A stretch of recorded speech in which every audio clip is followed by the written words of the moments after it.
재미있는 고전 이야기. 왕비와 후궁의 투기심. 중천왕은 왕비의 얼굴을 바라보다가 이내 얼굴을 찡그리고 말았습니다. 왕비가 무슨 말을 하려는지 이미 다 알고 있었기 때문이지요. 폐하. 왕비는 중천왕의 표정과는 달리 웃음 띤 얼굴로 말했습니다. 폐하, 지금 위나라 조정에서 머리 긴 여인을 구한다고 하옵니다. 중천왕은 왕비의 입에서 위나라 얘기가 나오자 자신도 모르게 몸을 움츠렸지요. 위나라로 말하자면 선왕인 동청왕 때 고구려로 쳐들어와 환도성을 함락하고 온 나라를 노락질한 철천지 원수였습니다. 그런 까닭에 중천왕은 선왕이 죽고 왕위에 등극한 뒤부터 위나라를 쳐서 그날의 원수를 갚을 기회만 호시탐탐 노리고 있는데 갑자기 왕비의 입에서 위나라 얘기가 나오자 자신도 모르는 사이에 기분이 언짢아졌습니다. 그래서 그게 어쨌다는 말이요? 중천왕의 말에 왕비는 한결 부드럽게 말했습니다. 폐하께서도 아시다시피 위나라는 우리의 적국이 아니옵니까? 하지만 지금의 상황으로 보아서는 아직 국력이 미약하여 위나라를 칠 수 없사오니 먼저 위나라에서 구한다는 머리 긴 여자를 보내어 위나라의 조정에 환심을 사십시오. 중천왕이 아무 말이 없자 왕비는 더욱 간드러진 목소리로 말했습니다. 그렇게 해서 일단 위나라를 안심시킨 다음 적당한 기회를 보아 치심이 옳은 줄 아옵니다. 그러나 중천왕은 왕비의 말에 뭐라 대답하지 않았습니다. 왕비가 말하는 머리 긴 여자는 분명 관나 부인을 일컫는 게 분명한 까닭이었지요. 알았으니 물러가 계시오. 중천왕은 그렇게 말하며 불편한 심사를 숨기지 않았습니다. 중천왕이 관나 부인을 만난 것은 왕위에 오르기 전인 태자 시절이었습니다. 사냥을 나갔다가 돌아오는 길에 중천왕은 관나무 근처에서 우연히 물동이를 이고 가는 한 처녀를 보았는데 다른 여인과는 달리 허리까지 길게 늘어진 머리에는 윤기가 자르르 흘렀습니다. 처녀의 뒷모습에 반한 중천왕은 일부러 물 한 모금을 정했고 다소곳하게 눈을 아래로 내리깔고 물 한 바가지를 건네주는 처녀의 얼굴은 뒷모습 못지않게 아름다웠습니다. 관나 부인에게 한눈에 반한 중천왕은 한시라도 빨리 그녀를 대궐로 데려와 곁에 두고 싶었으나 지금의 왕비인 태자비 연씨와 이미 혼인한 후였기에 어쩔 수가 없었습니다. 그러다가 선왕에 승하하고 자신이 왕위를 물려받을 때에야 비로소 관나 부인을 대궐로 데려와 후궁으로 입적시킬 수 있었지요. 그러나 문제는 왕비의 질투심이었습니다.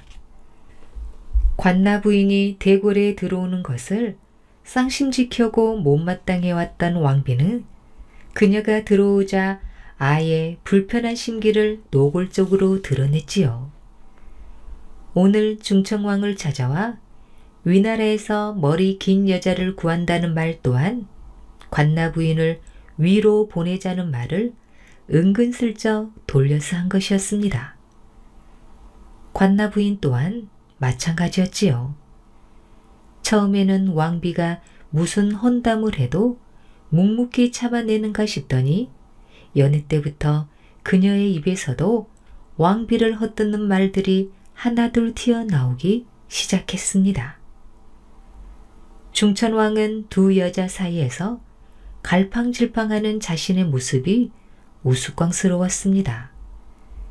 그리고 점차 왕비나 관나부인 모두에게 환멸을 느끼기 시작했지요. 그러나 오늘 왕비의 말은 생각할수록 괘씸했습니다.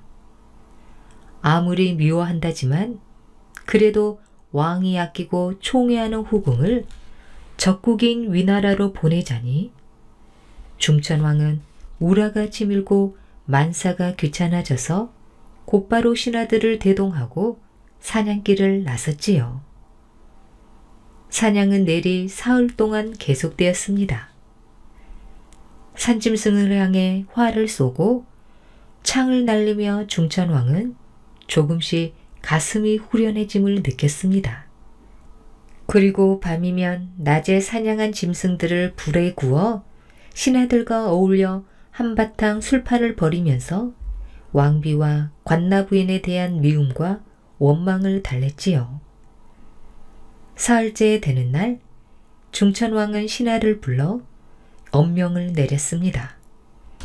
지금 당장 대굴로 돌아가 왕비와 관나부인에게 전하라. 앞으로 2번 다시 투기하지 말지니 만약 그런 일이 있으면 어느 누구를 막론하고 엄벌로 다스리게 놓으라고 전하라. 명령을 받은 신하가 대굴로 달려간 뒤 중천왕은 말을 몰고 다시 사냥에 나섰습니다. 중천왕은 도망가는 짐승들을 향해 날렵하게 활을 쏘았습니다. 마치 왕비와 관나부인에 대한 미움과 원망을 화살에 실어 날려버리려는 것처럼 쉴 새 없이 화살을 쏘고 또 쏘았지요. 다음 날 중천왕은 마침내 대굴로 돌아왔습니다. 먼 여행을 다녀온 사람처럼 그의 마음은 가뿐하고 한결 평온해졌습니다.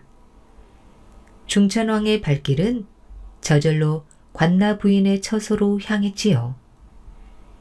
며칠 보지 못한 사이 그리운 마음이 중천왕을 그리로 이끌었던 것입니다.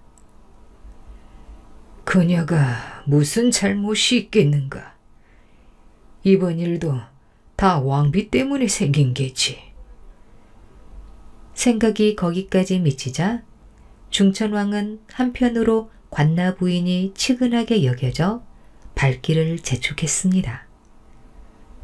그렇게 그녀가 기거하는 처소에 당도했을 때 중천왕은 깜짝 놀라 그 자리에 우뚝 멈춰서고 말았지요.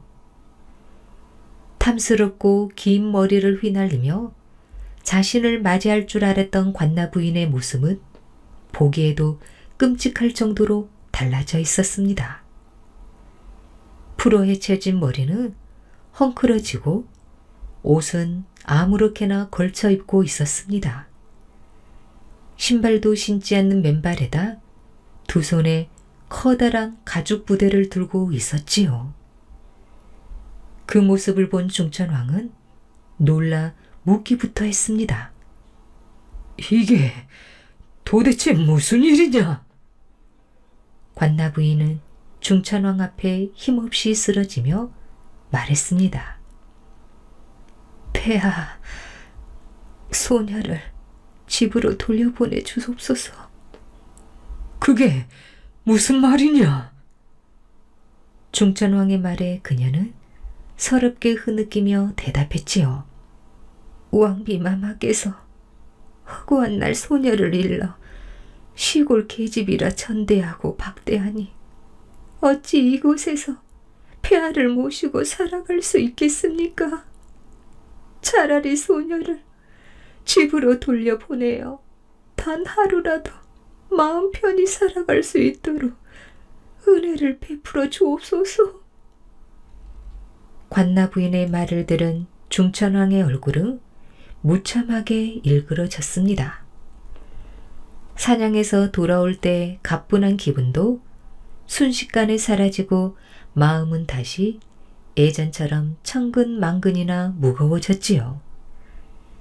중천왕의 그런 기분과는 상관없이 관나부인은 계속 눈물을 흘리며 말했습니다. 폐하께서 사냥을 나가신 후 왕비마마께서 이 가죽 부대의 소녀를 담아 바닷물에 수장시키려 하셨사옵니다. 그러니 소녀가 살 길은 오직 집으로 돌아가는 것뿐입니다. 부디 소녀의 청을 들어주시옵소서. 중천왕의 얼굴은 점점 무표정하게 변해갔지요. 내 사냥터에서 사람을 보내 그토록 투기하지 말라고 단단히 일렀거늘. 폐하, 제발 소녀를. 관나 부인의 울부짖음이 계속 이어지자 중천왕이 단호하게 물었습니다. 왕비가 너를 그 가죽 부대에 담아 수장시키려 한 것을 어찌 알았느냐? 중천왕의 무릎에 관나 부인은 대답을 못하고 머뭇거리는 눈치였습니다. 그리고 너를 담아 수장시키려 한 가죽 부대가 왕비의 손에 있지 않고 어찌하여 내가 가지고 있단 말이냐? 중천왕의 목소리가 커지면 커질수록 관나 부인은 묵묵부답이었습니다. 그저 벌벌 떨면서 눈물만 흘릴 따름이었지요. 중천왕은 그녀에게 향했던 마음이 구름 거치듯 일시에 사라짐을 느꼈습니다. 내 그토록 너를 어여삐 여겼거늘 과연 여자의 마음은 어쩔 수가 없구나. 중천왕은 큰 소리로 신하를 불렀습니다. 여봐라, 관나 부인을 저 가죽 부대에 담아 동쪽 바다에 버리고 오라. 왕의 추상 같은 명령에 관나 부인은 그 자리에서 기절하고 말았지요. 중천왕은 더는 꼴도 보기 싫다는 듯이 뒤를 돌아보지 않고 그곳을 떠났습니다. 중천왕의 명을 받은 신하는 비록 사람의 인정으로는 그럴 수 없는 일이라 해도 왕의 지엄한 명을 거역할 수 없는 노릇이었습니다. 중천왕의 후궁인 관나 부인은 그렇게 가죽 부대에 담겨져 바다에 산채로 수장되었고, 그 소식을 들은 왕비는 이전보다 더욱 몸가짐을 조심하게 되었습니다. 중천왕은 한동안 왕비의 처소에는 얼씬도 하지 않았습니다. 가끔 관나 부인이 그리운 적도 있었지만 여자의 투기심을 생각하면 두 번 다시 보고 싶지 않은 얼굴이기도 했습니다. 졸본성에 남겨진 태자. 고구려 유리왕 22년, 왕은 도성을 졸본성에서 국내성으로 천도하고 개국 성지인 졸본성을 그대로 버려둘 수 없다 하여 둘째 아들 해명을 그대로 머무르게 했습니다. 어려서부터 부왕의 극진한 사랑을 받아왔던 해명태자는 자신만 외톨이 마냥 고도에 혼자 남게 되자 마음속으로 울분이 치솟았습니다. 곰곰이 헤아려 보면 부왕의 사랑과 총애가 동생 무유일에게 옮겨간 지는 오래 전이었지요. 동생 무율은 해명태자 못지않은 무술 실력을 갖춘 데다 두뇌가 명석하여 모두들 무율의 총명함에 혀를 내두를 정도였습니다. 자신을 졸본성에 혼자 남겨두고 무율과 동생들만을 데려간 것을 보면 지금 자신이 앉아있는 태자의 자리가 언제 무율의 차지가 될지 알 수 없는 일이었습니다. 해명태자는 우울한 심사에 젖어 며칠을 술에 젖어 지냈지요. 그러나 가슴속 울분은 여전히 씻어지지 않아 해명은 혼자 끙끙거리며 속을 앓고 있었습니다. 그때 수족이나 다름없는 신복 제후가 해명태자 앞에 슬며시 무릎을 꿇고 앉았습니다. 폐하, 어인일로 이토록 용안이 상하셨는지요? 제후의 말에 해명태자는 놀란 표정으로 말했습니다. 용안이라니 그 무슨 회개한 소린가? 대왕폐하 외에 그 소리를 들을 사람이 이 나라에 누가 있다고 함부로 입을 놀리는가? 용안이라 함은 임금의 얼굴을 높여 부르는 말로서 해명태자는 자신의 얼굴을 들여다보며 그 같은 말을 하는 제후의 불중함에 절로 언성이 높아졌습니다. 폐하, 고정하시옵소서. 이곳 절본성을 떠나 국내성으로 도읍을 옮기신 유리왕께서 대왕이시라면 그 아드님이신 태자 마마께서는 당연히 소왕이 아니십니까? 그러니 폐하의 안색을 살필 때 용안이라 하는 것이 지당한 줄 아옵니다. 소왕이라니 지금 나를 놀리는 게냐? 그렇게 말하는 해명태자의 말투가 조금 누그러진 걸로 보아 제후의 말에 서서히 현혹되어 가고 있었습니다. 더군다나 폐하께서는 장차 이 나라를 이으실 태자가 아니십니까? 그러니 이제부터라도 천천히 그에 대한 준비를 하셔야 할 것이옵니다. 준비라니 폐하의 걱정과 우려를 어찌 소인이 모르겠사옵니까?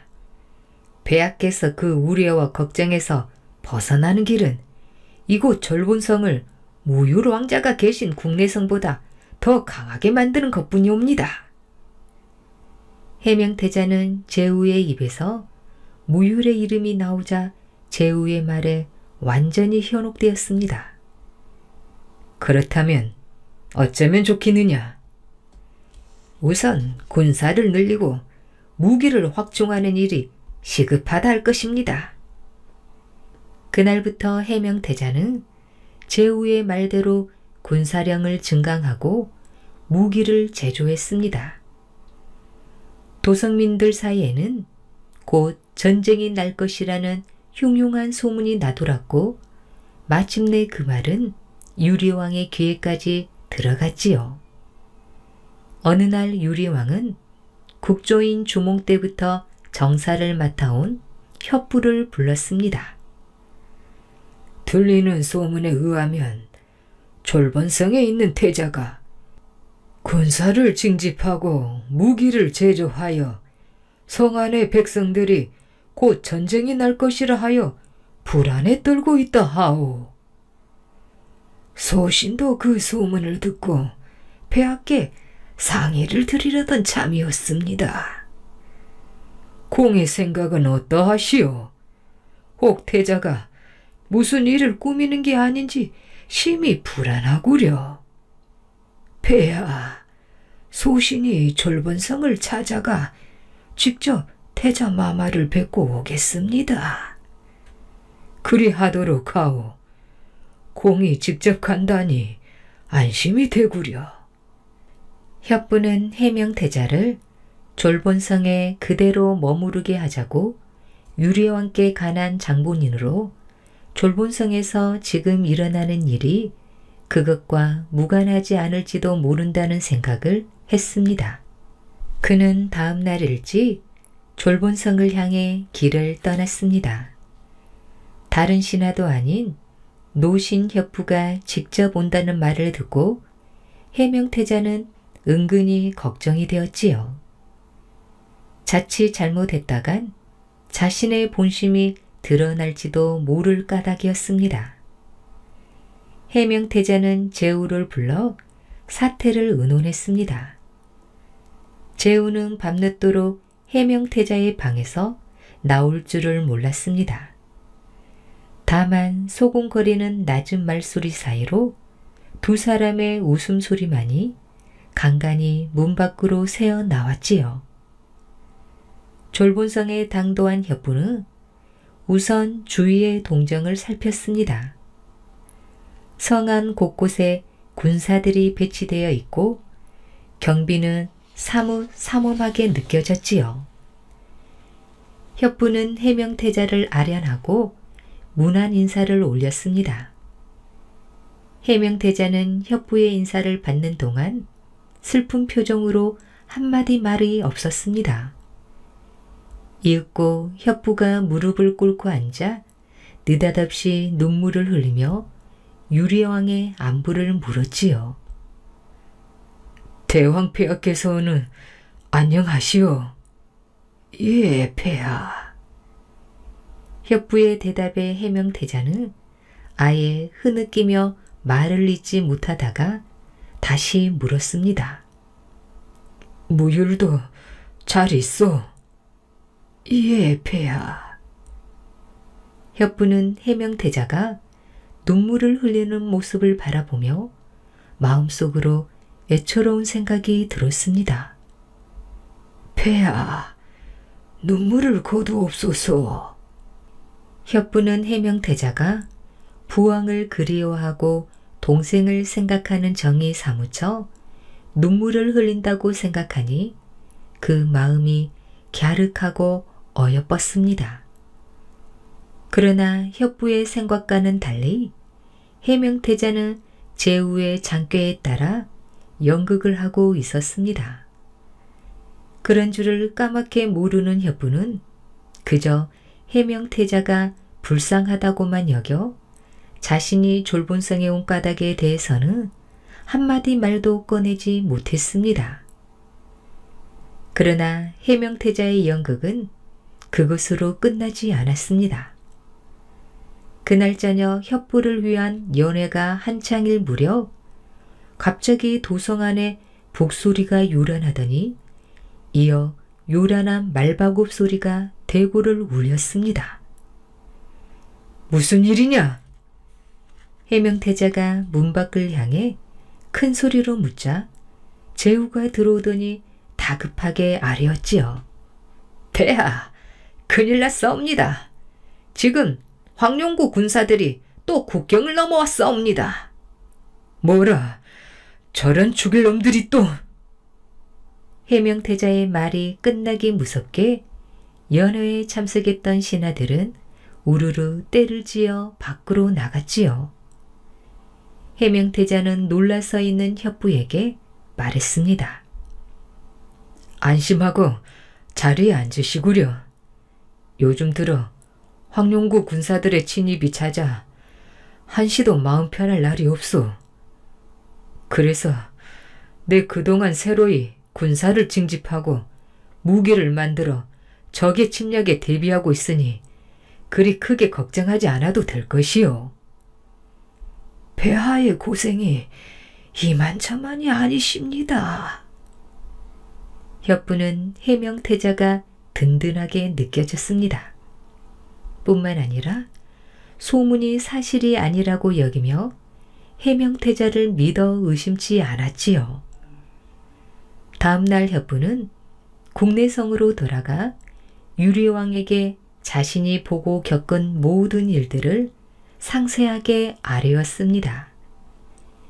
유리왕은 해명태자를 기특하게 여겨 큰 상을 내려 격려했지요.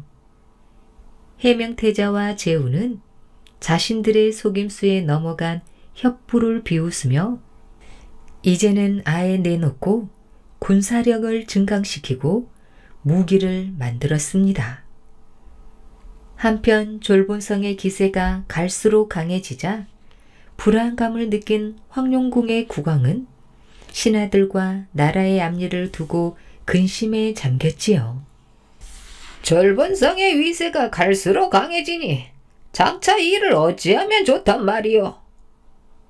황룡국의 왕의 탄식에 한 신하가 나서 아뢰었습니다.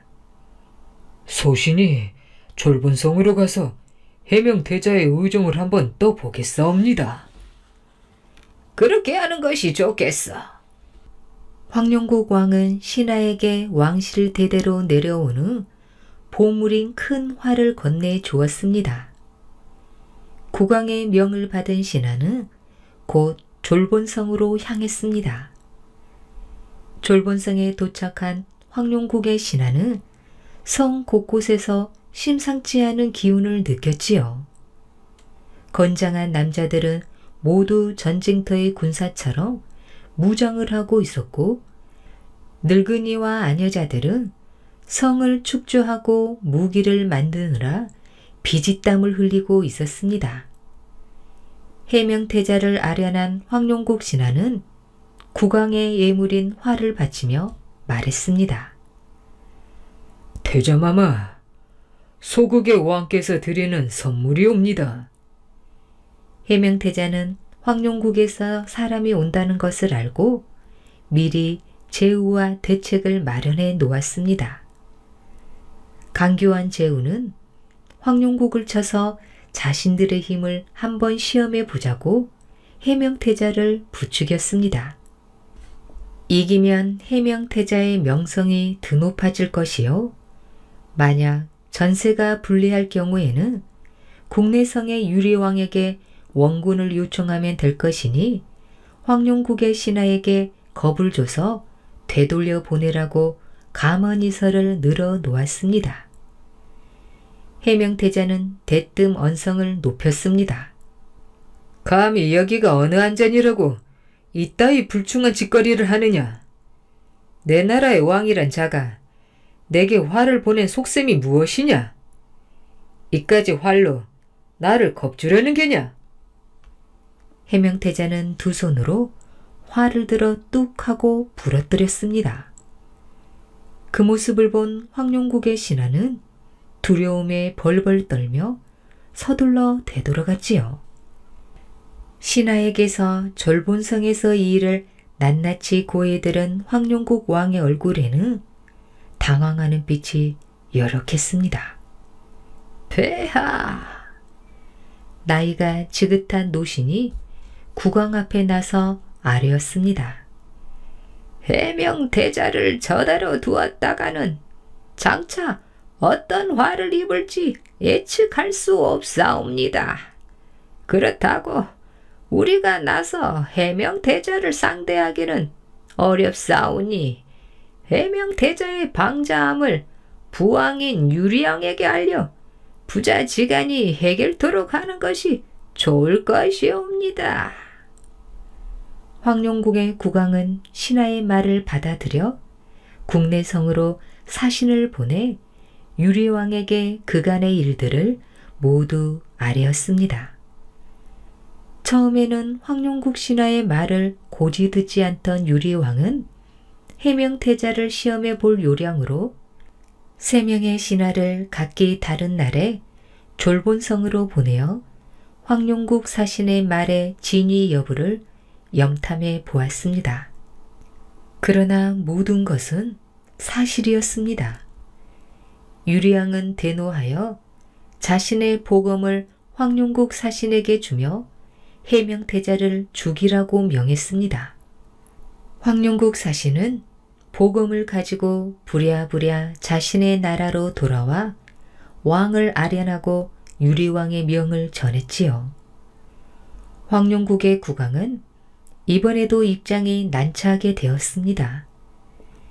해명태자를 죽이려 했다가 자칫 잘못하여 실패하는 날에는 대번에 군사를 일으켜 황룡국을 치려 할 것이고, 만약 성공했다 해도 일국의 태자를 죽였다고 나중에 고구려가 어떤 꼬투리를 잡을지 알 수 없는 일이었으니까요. 황룡국이 이런 고민에 빠져 있을 무렵 졸본성에서는 해명태자의 진노가 불같이 일고 있었습니다. 뭐라, 대왕 폐하께서 나를 죽이려 하셨다는 게냐? 그러하옵니다. 이럴 수가. 해명태자는 분노로 온몸을 사신나무 떨듯 떨었습니다. 폐하, 소신의 말을 귀담아 들어옵소서. 이렇게 간하고 나선 이는 제후였습니다. 일이 이렇게 된 이상 국내성을 칠 수밖에 없는 상황입니다. 더 이상 지체하셨다간 폐하께서 오히려 불리하실 것이옵니다. 용단을 내리옵소서. 제후의 말을 들은 해명태자의 표정은 차가운 얼음장처럼 변했습니다. 대왕폐하께서 자식인 나를 죽이려 한 이상 이제 핏줄의 정은 끊어졌다. 해명태자는 군사들을 전투태세에 임하게 하고 국경의 경비를 더욱 철통같이 했습니다. 황룡국을 드나드는 자들은 남녀노소를 막론하고 잡아들이라 명했지요. 그러던 어느 날 황룡국 대신의 딸인 옥무가 산에 제를 지내러 가기 위해 국경을 넘다가 해명태자 앞에 잡혀오게 되었습니다. 옥무의 아리따운 미모에 반한 해명태자는 넋을 잃을 지경이었으나 황룡국 대신의 땅이라 함부로 범할 수 없는 노릇이었지요. 해명태자는 옥무를 별당에 가두고 기쁜 마음으로 신하들과 술잔치를 벌였습니다. 내심 옥무에 대한 마음이 사뭇 뜨거웠던 것입니다. 잔치가 한창일 때 국내성에서 유리왕이 보낸 신하가 당도했습니다.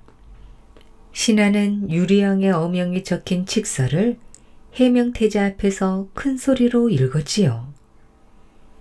무릎을 꿇고 앉아 어명을 받드는 해명태자의 이마에 땀이 비오듯이 흘렀습니다.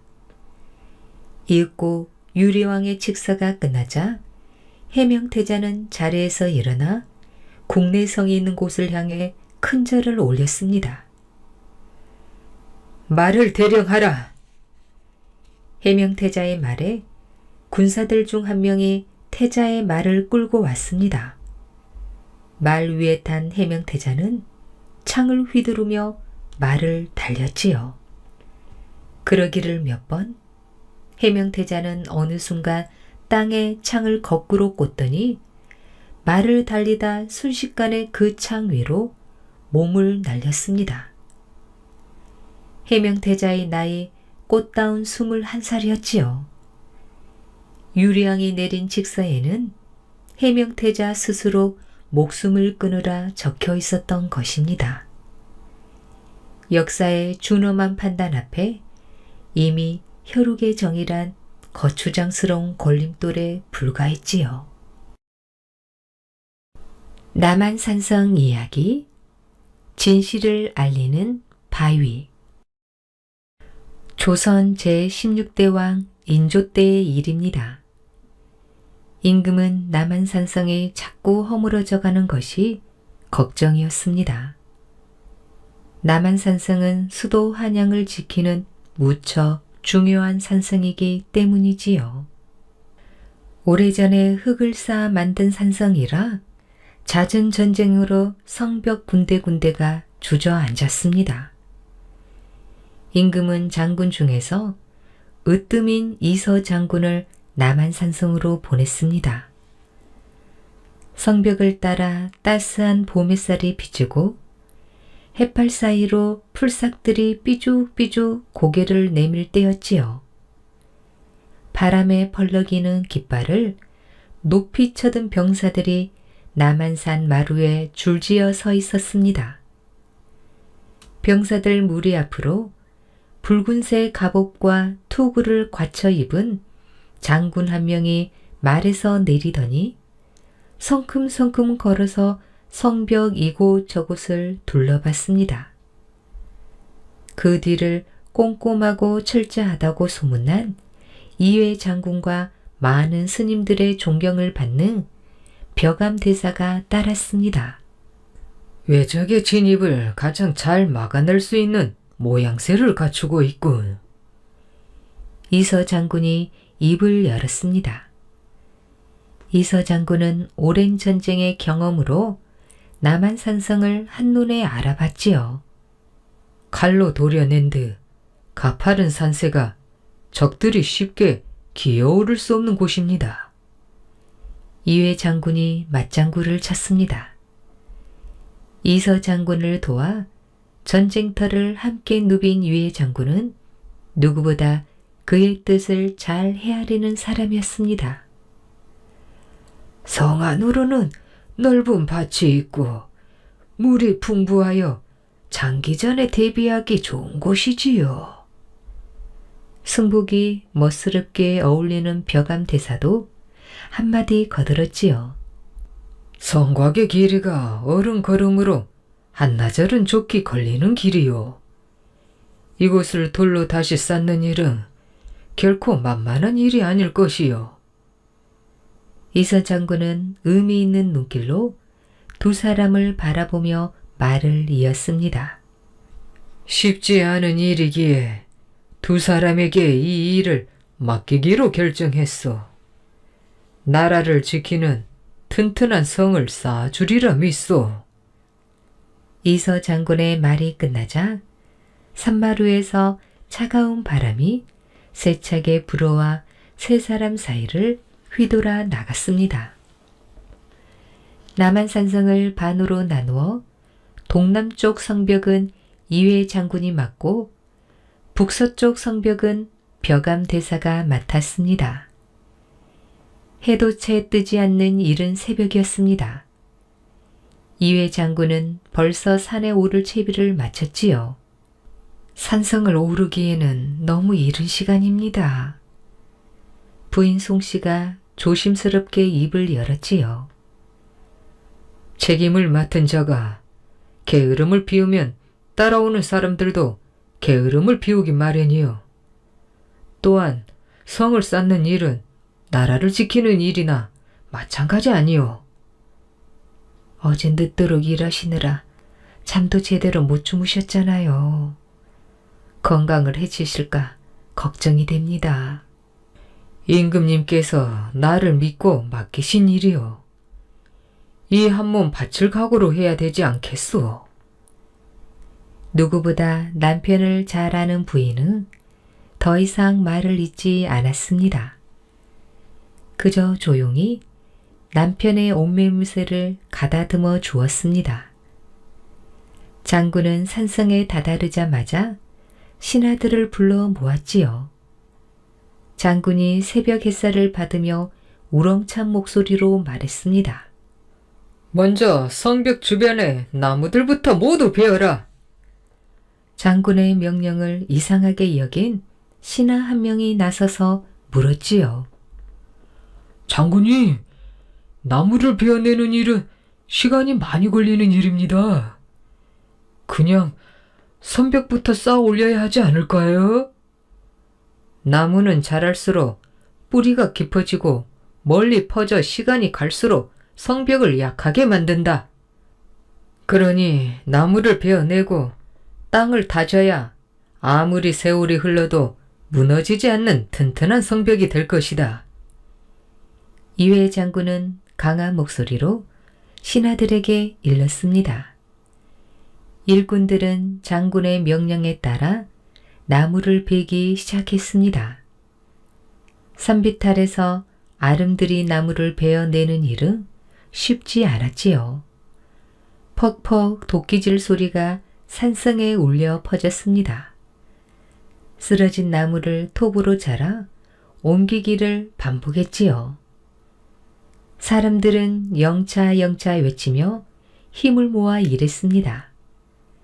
나무들을 모두 베어내고 나서야 이회 장군은 땅을 파고 다지는 일을 시켰습니다.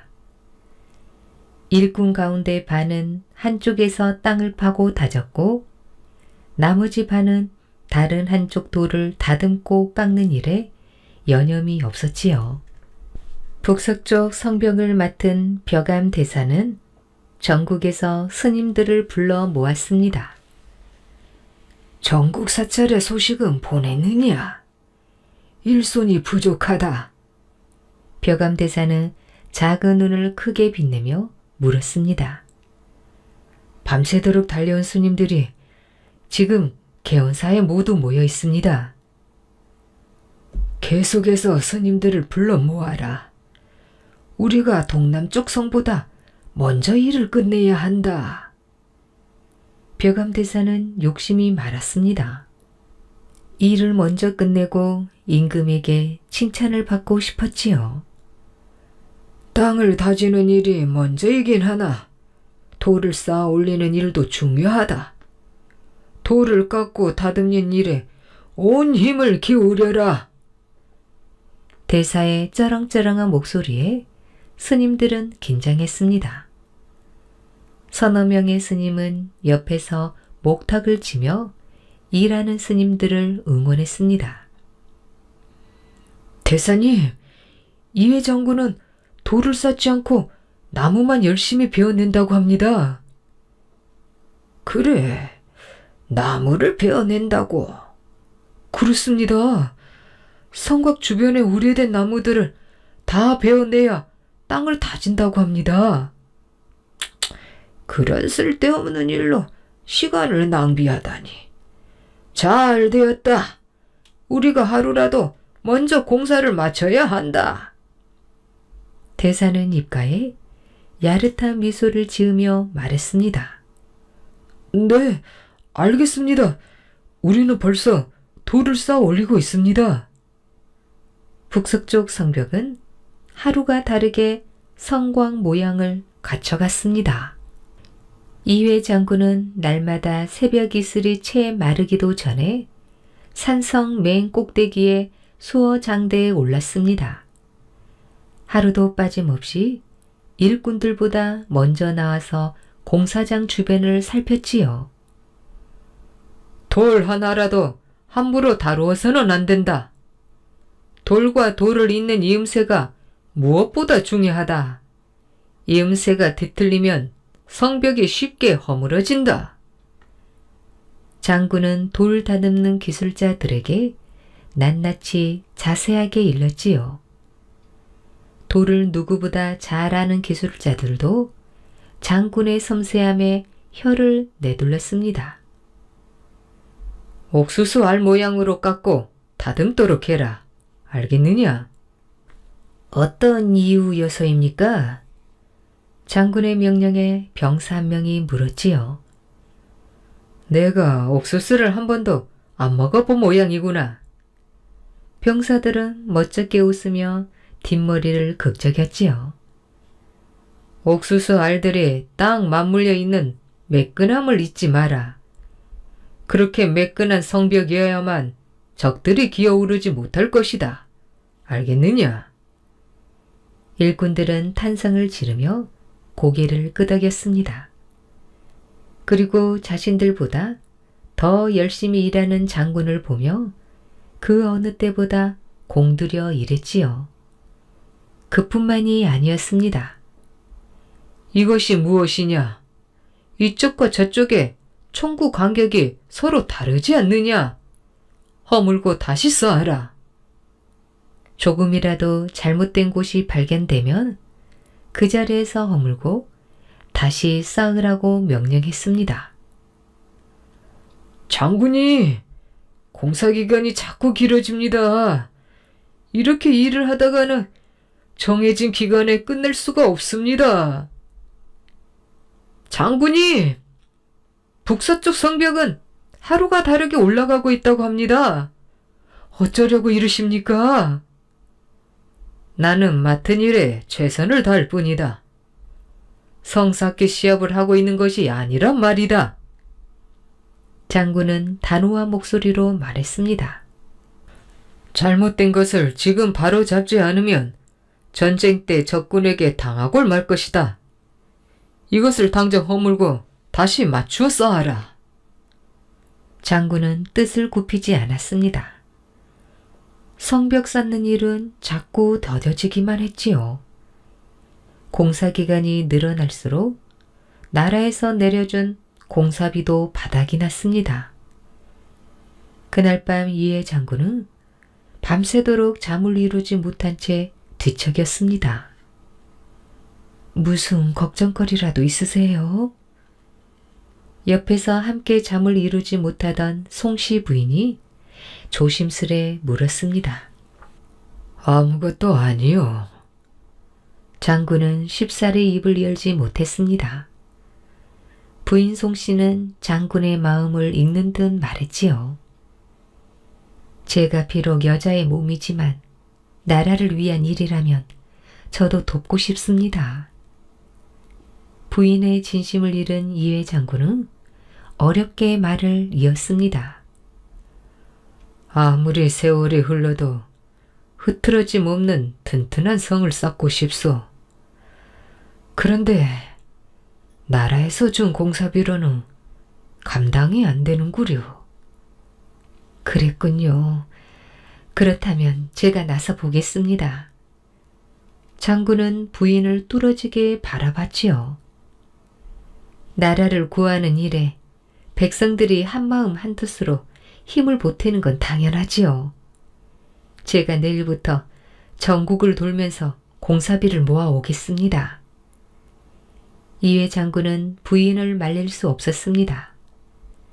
남편을 돕고자 하는 아름다운 마음과 나라를 위하는 충성심이 누구보다 깊다는 것을 잘 알기 때문이지요. 부인 송씨는 날이 밝자마자 짐을 꾸려 집을 나섰습니다. 부인의 마음에 힘을 얻은 장군도 더욱 열정을 다해 일했습니다. 벼감대사가 맡은 남원산성의 북서쪽은 공사를 마무리하고 공사비도 남아서 나라에 돌려주었습니다. 그러자 사람들은 이회 장군을 헐뜯기 시작했지요. 이회 장군은 원래 게으른 사람인가 보네. 벼감대사 쪽은 벌써 공사가 끝났는데 절반도 못 끝내다니.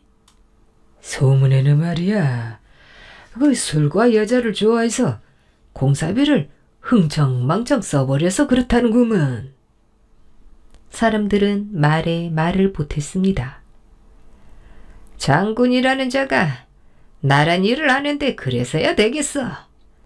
공사비가 없어서 일꾼들 품삯까지 밀렸다지 뭔가.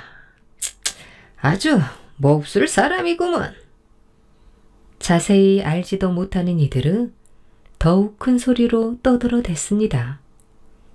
흉복이 좋아하는 사람들까지 말을 보태기 시작하더니 발없는 소문은 임금 귀에까지 들어갔습니다. 임금은 성 쌓는 일의 총책임자인 이서 장군을 불렀습니다. 벼감대사 쪽은 공사가 다 끝났는데 동남 쪽은 아직도 공사 중이니 어찌된 일이요? 임금은 다그치듯 물었지요. 이해라는 자가 공사에는 힘쓰지 않고 술과 여자에 빠져 공사비를 다 써버렸다는 소문이 한양까지 퍼졌습니다. 일꾼들 품삯도 한 달치나 밀려 백성들 원망으로 떠들썩한다고 합니다. 영의정이 말했습니다. 이회 장군을 믿고 추천했던 이서 장군은 얼굴이 멀겋게 달아올랐지요. 벼감대사는 모든 공사를 마치고 공사비까지 남겨 나라의 부담을 덜어주었습니다. 이회에게 꼭 그 죄를 물어야 할 것입니다. 영의정은 더 큰 목소리로 말했습니다. 이서 장군은 지금 당장 그 까닭을 밝히고 죄 지은 자에게 책임을 물어보라라. 임금은 성난 목소리로 명령했지요. 이서 장군은 아무 변명도 할 수 없었습니다. 자신이 가장 믿고 의지하던 부하였기에 더 큰 배신감이 몰려왔습니다. 이서 장군은 한달음에 남한산성으로 달려갔지요. 당장 위해를 불러들여라. 이회 장군은 아무것도 모른 채 열심히 공사장을 돌며 일꾼들을 격려하고 있었습니다. 병사들은 이회 장군에게 달려와 죄인 다루듯 밧줄로 손을 묶고 이서 장군 앞으로 끌고 왔지요. 네 이놈, 너를 믿고 나라의 큰 일을 맡겼는데 어찌 믿음을 저버리고 공사에 대만했느냐? 이서 장군 목소리가 칼날처럼 산성마루에 꽂혔습니다. 저는 맡은 바 책임을 다했습니다. 공사 기간을 맞추지 못한 것은 큰 죄이나 성 쌓는 일에는 조금의 소홀함도 없었습니다, 장군. 병사들이 이회 장군을 땅바닥에 꿇어 앉혔습니다. 용서를 빌어도 시원치 않을 놈이 감히 변명을 늘어놓다니. 공사를 지연시키고 공사비로 술까지 마시고도 내가 무사할 줄 알았느냐? 이서 장군은 화가 치밀어 벌떡 일어나 고함을 질렀습니다. 공사비로 술을 마시다니요. 억울합니다, 장군. 이회 장군은 상사치 못한 이서 장군의 말에 말문이 막혔습니다. 당장 내 놈을 참수형에 처하리라는 어명이시라. 참수형은 나라를 배신하거나 국가에 큰 피해를 입은 죄인들에게 내리는 죽음의 형벌이었습니다. 소식을 들은 마을 사람들이 수어장대의 앞마당으로 모여들었지요. 죽은 것은 두렵지 않으나 너무나 억울하고 원통합니다. 저의 결백은 하늘이 알고 땅이 알고 있습니다. 분명 하늘이 제 뜻을 알려줄 것입니다. 이회 장군은 모든 곳을 포기하고 담담하게 죽음을 받아들였습니다. 저 죄인의 목을 쳐라. 칼날이 번뜩이더니 이회 장군의 목이 떨어져 나갔습니다. 그때였습니다. 이회 장군의 목에서 매 한 마리가 나오더니 푸드덕 날아올랐지요. 사람들은 깜짝 놀랐습니다.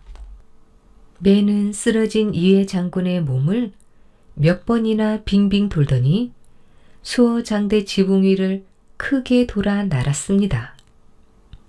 그리고 수어장대 담벼락 옆 커다란 바위 위에 내려앉아 슬프게 울기 시작했지요.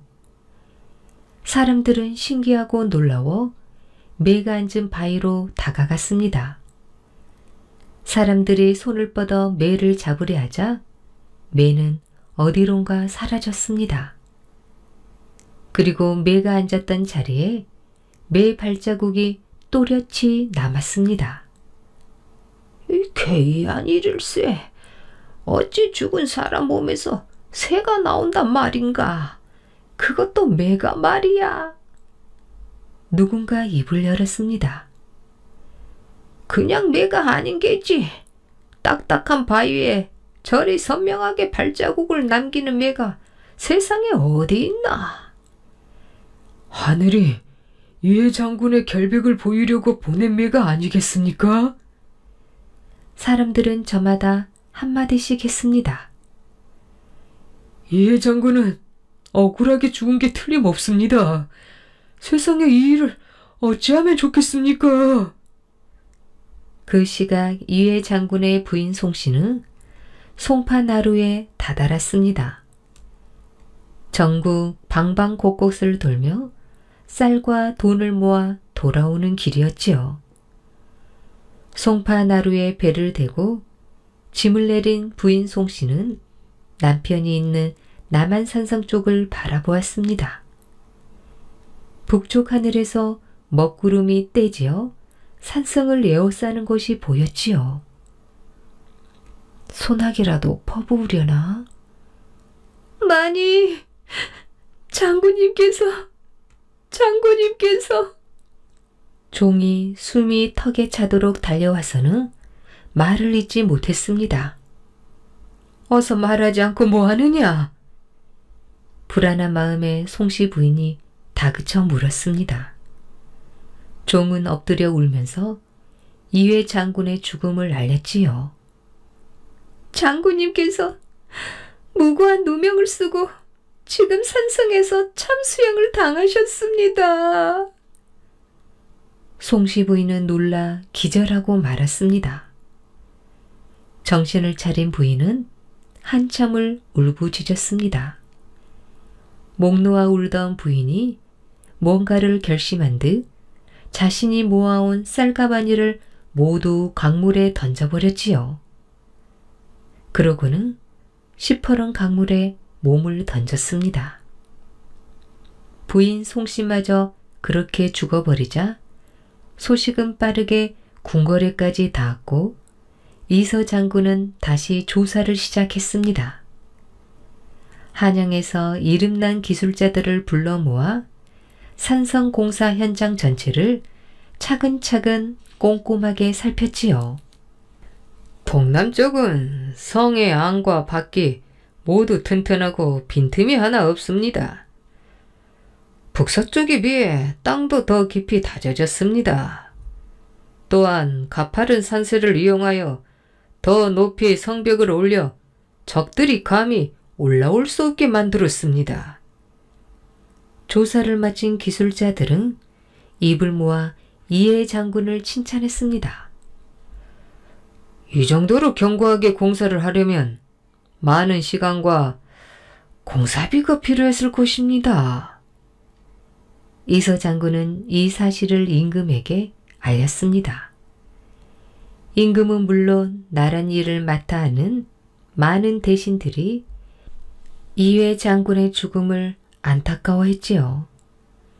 제대로 조사도 하지 않은 채 청렴하고 결백한 인재를 죽였으니 안타까운 노릇이었습니다. 임금은 그의 원혼이라도 달래주라는 명령을 내렸습니다. 이서 장군은 남한산성 안에 청량당이라는 집을 지어 이회 장군과 부인 송씨의 유패를 모시고 해마다 제사를 올려 그들의 뜻을 기르고 유로했습니다.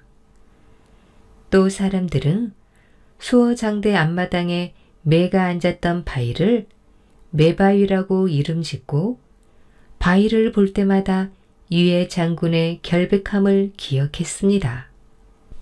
매바위에 오랫동안 남아있던 매발자국은 일제강점기에 일본인 관리가 발견하고 신기하게 여겨 잘 나갔다고 합니다. 지금은 매 발자국을 떼어낸 네모난 자국만 바위에 남아 있습니다. 그래도 진실을 알려주는 이야기는 남아서 우리 곁에 전해지고 있습니다. 권율 장군의 지리학.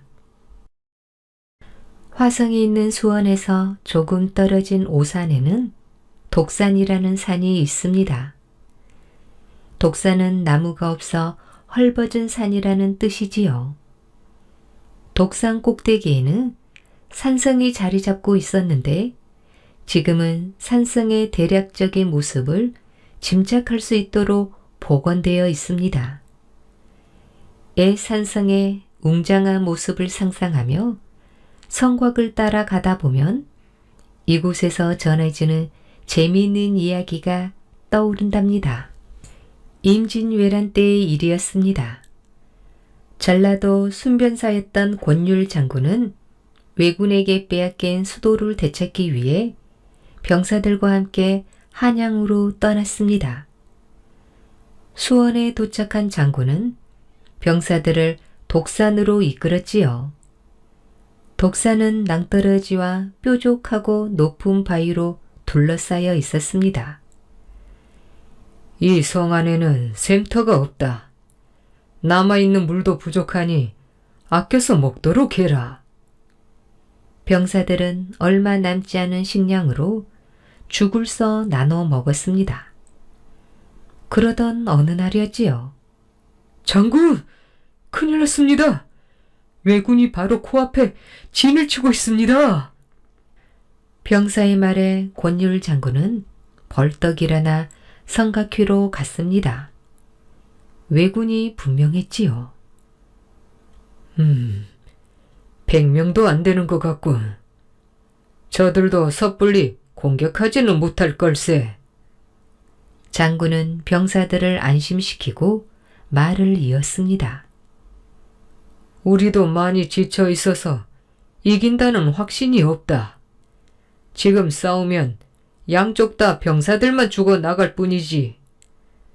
왜군이 물러날 때까지 기다릴 수밖에. 장군은 깊은 생각에 잠긴 채 적진을 바라보기만 했습니다. 결국 물이 많이 남아있는 쪽이 오래 버틸 수 있겠군. 그렇게 서로 눈치만 보면서 보초를 선 지 일주일째였습니다. 이제 물과 식량은 거의 바닥이 났지요. 그런데 뜻밖의 일이 일어났습니다. 왜군 한 명이 권율 장군을 만나게 해달라며 성으로 찾아온 것입니다. 성문이 열리자 왜군은 물통을 내려놓았습니다. 그게 뭔가? 저희 대장께서 전해드리라고 했습니다. 받으시지요. 물통을 받아든 권율 장군은 적들의 뜻을 금방 알아챘습니다. 물이 다 떨어져 갈 테니 항복하고 순순히 성을 내놓으라는 게지. 가서 너희 대장에게 전해라. 선물은 고마우나 헛수고를 했다고 말이야. 왜군이 돌아가자 한 병사가 다급한 목소리로 장군에게 물었습니다. 장군, 이 물이 뭡니까? 왜 물을 보낸 걸까요? 왜군은 물이 충분히 남아있다고 말하는 것 같구나. 권율 장군은 물통을 바라보며 곰곰이 생각했습니다. 왜군도 오랫동안 식량을 지원받지 못해 물이 넉넉할 리 없었지요. 물이 떨어지자 불안해진 왜군이 권율 장군을 속이려는 꼼수가 틀림없었습니다. 다음 날 권율 장군은 아침 일찍 눈을 떴습니다. 쌀을 있는 대로 전부 가지고 산성 꼭대기로 오너라. 장군은 말 한 마리를 데리고 산성의 제일 높은 곳으로 올라가 말의 털을 솔로 빗기 시작했습니다. 말은 기분이 좋은지 크게 울어댔지요. 그러자 멀리 적군 진영에서 왜군들이 하나 둘씩 나와 산성을 올려다보기 시작했습니다. 자, 이제 가져온 쌀을 말에게 부어라. 병사들은 장군이 시키는 대로 말에게 쌀을 부었습니다. 멀리서 보면 우리가 말을 목욕시키는 줄 알 거다. 그제야 병사들은 권율 장군의 뜻을 이해할 수 있었지요. 한편 산성 꼭대기를 올려다보던 왜군이 깜짝 놀라 소리쳤습니다. 아니, 저게 뭐야? 말을 목욕시킬 정도로 물이 많은 거야? 장군의 군대에 물이 떨어지기만 기다리고 있던 왜군은 힘이 쫙 빠졌습니다. 저 산성 안에 샘터가 있는 모양입니다. 샘터가 있다면 조선군은 다시 싸울 기력을 회복했을 것입니다. 그 말을 들은 왜군 대장이 병사들에게 소리쳤지요. 오늘은 우리 독산을 떠날 것이다. 모두 퇴각하라. 권율 장군과 병사들은 왜군에 떠나는 뒷모습을 지켜보며 환호했습니다. 이후 사람들은 독산성 꼭대기를 세마대라 불렀습니다. 세마대는 평평한 곳에 말을 세워놓고 목욕을 시켰다는 뜻이랍니다. 오늘 준비한 이야기는 여기까지입니다. 더 재미있는 이야기로 다시 만나겠습니다. 꿀잠 주무세요.